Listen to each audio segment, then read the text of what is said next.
The job of the COO is not to do work. It's to delegate all of the work to people and grow their skills and grow their confidence so they can do more. And I think if they can really work on their delegation skills, their coaching skills, their one-on-one coaching, time management, but really the ability to grow people, that's core.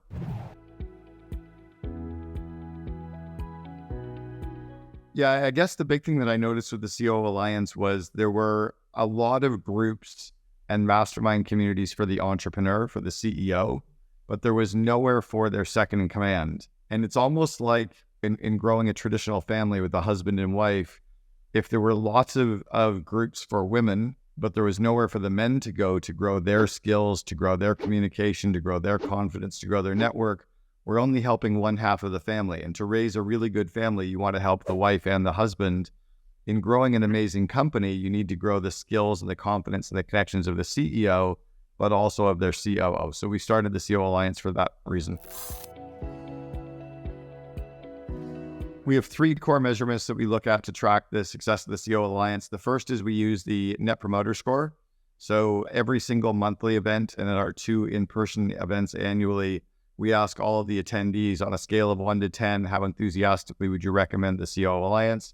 We take the percentage of people that give us a 9 or a 10, those are the promoters, and we subtract the percentage of people that give us a 1 through 6, those are the detractors, and we end up with a result of somewhere between negative 100% and positive 100%.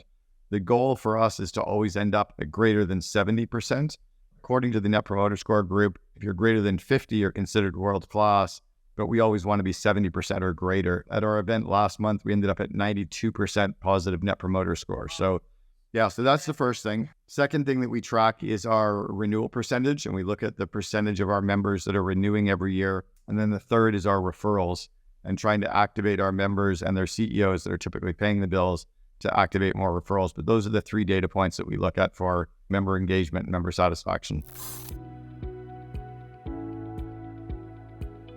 One of the key qualities, I guess, of the COO is their communication skills. So the ability to have hard conversations with the CEO. The CEO is usually starving for someone to tell them the truth because there's so many people that are always wanting to be nice and be polite, but they need someone to tell them something's going wrong. So that's number 1.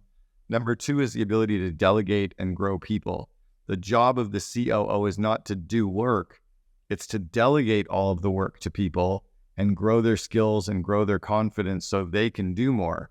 And I think if they can really work on their delegation skills, their coaching skills, their one-on-one coaching, time management, but really the ability to grow people, that's probably core. And then third is the ability just to collaborate and make sure that all different business areas are collaborating because they're the ones that have to break down the silos and the turf wars. You need marketing working with operations and finance and IT and customer, et cetera. So they have to be good at getting everybody to work together instead of just working in their silos, which is very different from most business leaders that are very focused typically on the silo that they run. And it's also the confidence that the more that you delegate, you're still going to be busy. I think often people are worried that, well, if I delegate all of the things I'm doing today, what am I going to do? Am I going to be out of a job? No, you're going to end up having more time to grow people, more time to build, more time to plan, more time to delegate. It kind of becomes a snowball that just keeps getting bigger. But that's a confidence loop that the COO or second in command needs to get good at. I started a course a couple of years ago called Invest in Your Leaders, and it contains a lot of those, what you just mentioned, the soft skills of leadership.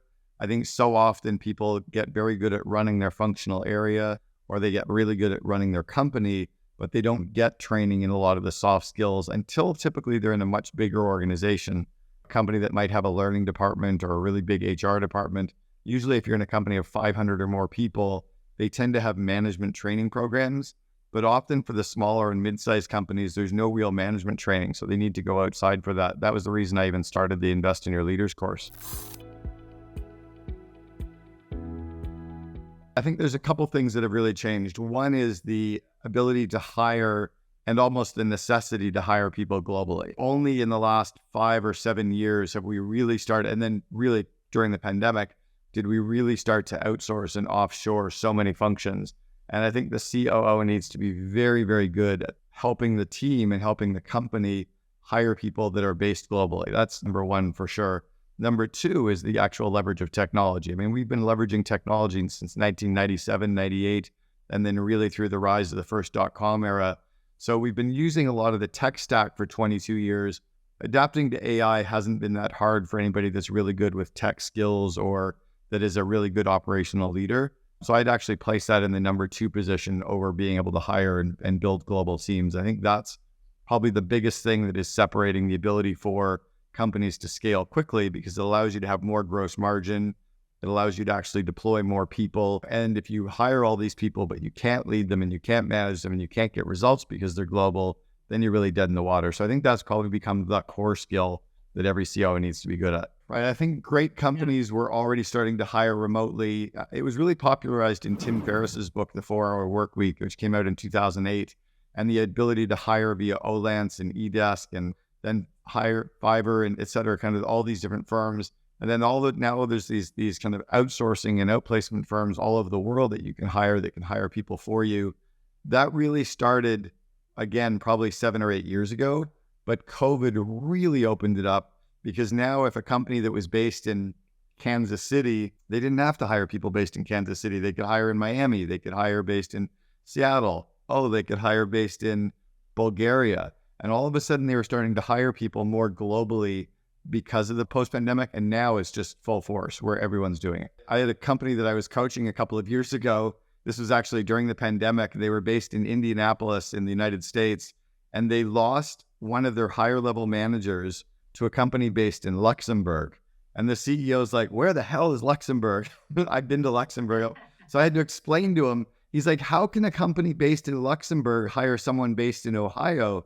And I'm like, dude, if you're hiring people based in Europe, people based in Europe are going to hire here. The world is now competing for talent on a very global landscape. And I think that's why COOs need to be very good at it.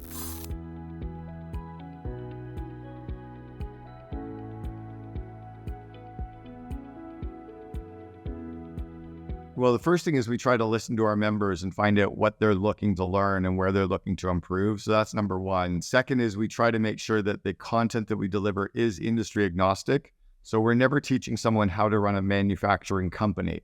We're talking more about operations and execution and people and scale and numbers. It's stuff that works across industries. And then third, we make sure that we get members from lots of different industries and lots of different countries. So currently our membership makeup for the COO Alliance, about 38% of our members are women. Our youngest member is 21, our oldest is 62. So we've got an age diversity. 80% of our members are US, 10% are Canada, and 10% are from 15 other countries. So we now have a bit of a global perspective. And then we really do cross lots of industries. So we have the blue collar manufacturing company, we have the franchisor, we have the pure play online digital marketing agency.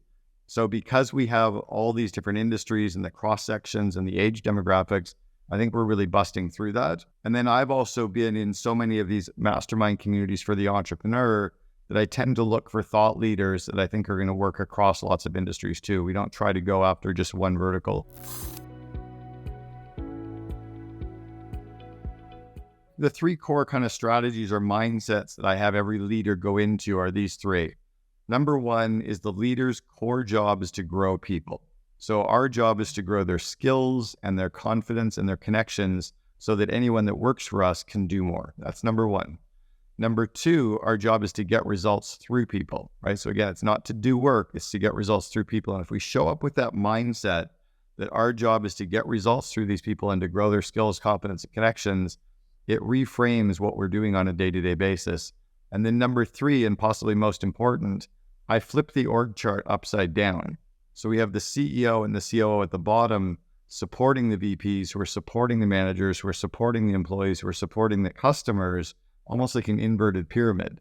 And when a leader shows up with that support mindset, that my job is to support you and coach you and help you and remove obstacles for you and help with communication, we're showing up in a very different way. And I think that's maybe less of a strategy and more of just a mindset and a philosophy that I have every leader try to show up with, are those 3 things. But instead of it being the top-down style that we typically have, right, where the CEO is delegating and telling people what to do, now it's really how do we actually support and grow people? And that mindset shift is very different.